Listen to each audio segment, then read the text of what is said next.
Bismillahirrahmanirrahim. Benar-benar merasakan Allah itu ada, Maha Pengasih lagi Maha Penyayang. Bahkan ibu-ibu kalau jauh mengenal Allah itu pasti merasakan, oh benar, nggak ada yang lebih sayang dari Allah. Kalau sudah sampai pada perasaan gak ada yang lebih sayang dan lebih kasih padaku kecuali Allah, maka suami juga lewat.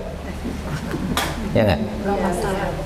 Maksudnya, ya kalau dia menyayangi pasti ada maunya. Ya enggak, Bu? Tapi kalau Allah menyayangi kita gak ada maunya.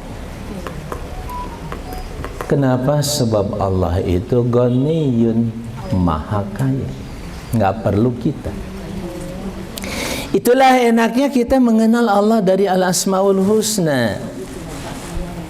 Allahu Ghaniyul Hamid, Allah itu Maha Kaya dan terpuji lagi, Masya Allah. Nah itu ibu-ibu yang saya muliakan. Jadi tadi kita kembali bahwa kita memahami yang pertama itu mengenal Allah. Yang kedua, yang disebut keberadaan itu yang terkait dengan makhluk. Makhluk itu apa, Bu? Kullu ma siwallah.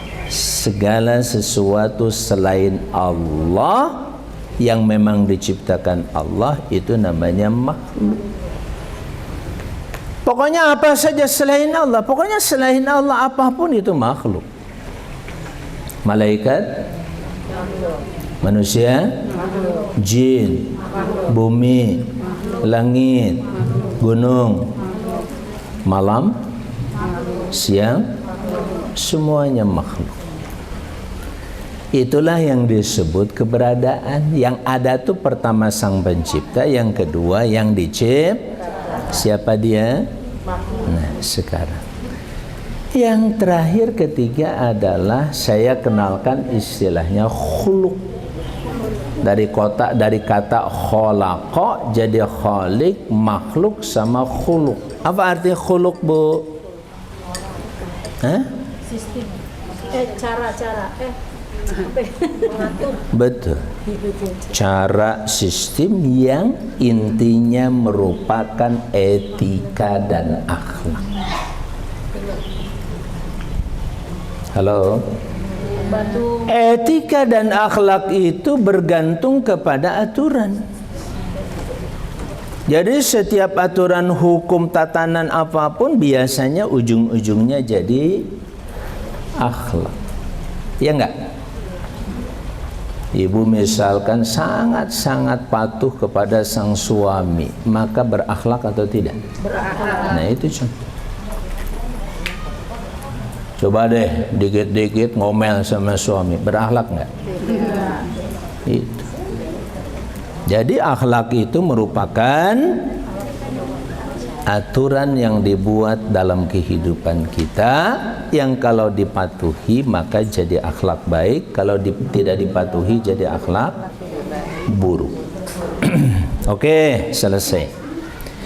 Yang kedua, teori tentang pengetahuan itu sendiri. Ya, perlu saya sampaikan sedikit aja. Teori pengetahuan itu apa sih? Intinya dua. Yang pertama adalah asal usul. Apa, Bu? Asal usul. Asalnya itu dari mana? Saya tahu bahwa hidup ini ada Sang Pencipta dari mana? Dari ayat-ayatnya. Nah, tadi dari firman Allah yang mengatakan wa ma khalaqtul jinna. Aku tak pernah ciptakan jin. Oh. Tadinya saya ngelihat cuman pohon kelapa aja segala macam, ya sama saya. Oh, ternyata ada yang menciptakan, kata Sang Pencipta, aku tidak ciptakan jin dan manusia kecuali untuk ibadah padaku. Oh. Jadi jelaskan. Itu yang sekarang dicari orang, Bu. Di Amerika, di Barat, yang mulhidun, yang ateis, yang nggak percaya pada Tuhan tuh lagi pada bingung. Kaya udah bu, jabatan punya, kesenangan kemana-mana bisa dilakukan, masih bingung juga. Kata mereka, mau kemana ya kita? Masa cuman gini hidup? Akhirnya mereka menemukan dalam Quran, maka banyak yang masuk Islam hari ini. Alhamdulillah. Kita bersyukur udah duluan masuk Islam. Orang belakangan masuk Islam, cuman bedanya bu, mereka masuk Islamnya karena paham, kita masuk Islamnya karena keturunan, itu aja, pada ngaku. Betul nggak? Makanya dari dulu kita ini cuek aja sama Islam itu. Ya, sholat juga cuma disuruh sama orang tua, bukan sebuah kesadaran dan kebutuhan. Oke? Apa? Asal usul ilmu itu yang jelas dari mana? Pastikan asal usul ilmu yang paling benar itu dari yang menciptakan. Dari siapa? Dari yang menciptakan. Apa bentuknya? Al-Quran dan wahyu atau sunnah Nabi Muhammad Sallallahu Alaihi Wasallam. Perhatikan. Jadi tidak ada ilmu, sebenarnya manusia nggak ngerti apa-apa. Saat diciptakan dia nggak tahu apa-apa. Mau bukti bu? Yeah. Mau bukti? Bu? Yeah. Kalau punya cucu, sudah punya cucu. Nah, cucu itu jangan dikemana-manain. Suruh hidup sama kambing. Ini contoh benar. Bu, jangan dididik sama orang tuanya, pokoknya masukin aja ke kandang kambing. Biarin 2 tahun sampai 5 tahun.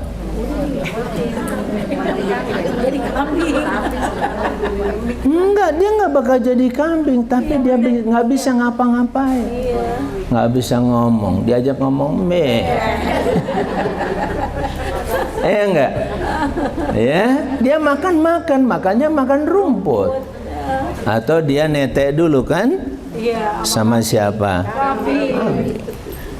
Itu bukti manusia itu nggak bisa apa-apa. Manusia tidak apa-apa. Maka manusia butuh pendidikan. Dan pendidikan terbaik itu kata Allah, pendidikan aku. Kenapa? Pertama tadi saya bilang sumber ilmunya pasti bu.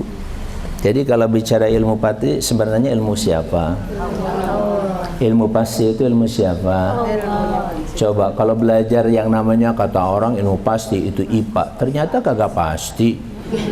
Tadi katanya mau mati belum? Iya nggak? Iya. Jadi ilmu pasti itu sebenarnya ilmu Allah. Dari situlah bu nanti turun ilmu-ilmu yang lain. Kenapa? Sebab Quran itu bicara tentang semua persoalan hidup. Apa yang ibu perlukan tadi saya katakan, yang ibu tanyakan pasti Quran menjawabnya. Suatu saat seseorang non-muslim itu naik kereta dengan istrinya, dia naik kereta. Boleh saya nyender ya? Boleh Ustaz. Santai aja. Ya. Begitu dia ngelihat orang di kereta, kok pada bingung begitu, pada cuek begitu. Katanya udah berkecukupan, duit udah punya, pekerjaan bagus segala macam, tapi nggak pada negur, pada bingung kelihatan. Dia jadi pusing sendiri dia. Dia wartawan bu. Akhirnya pulang ke rumah, kamu lihat nggak orang-orang tadi di kereta ke istrinya? Kata istrinya, iya. Kenapa? Ya aku lihat sih kayak orang bingung semuanya. Dengan kata lain nggak bahagia. Boro-boro senyum, ya bu, pada cemberut semuanya kayak ibu-ibu. Enggak dong, kita mah dari tadi senyum terus. Ya enggak? Kita paham.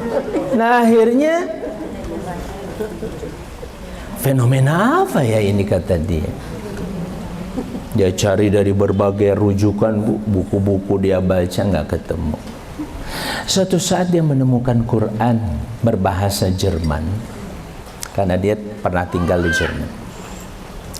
Pas dia baca ketemu surah At-Takatsur.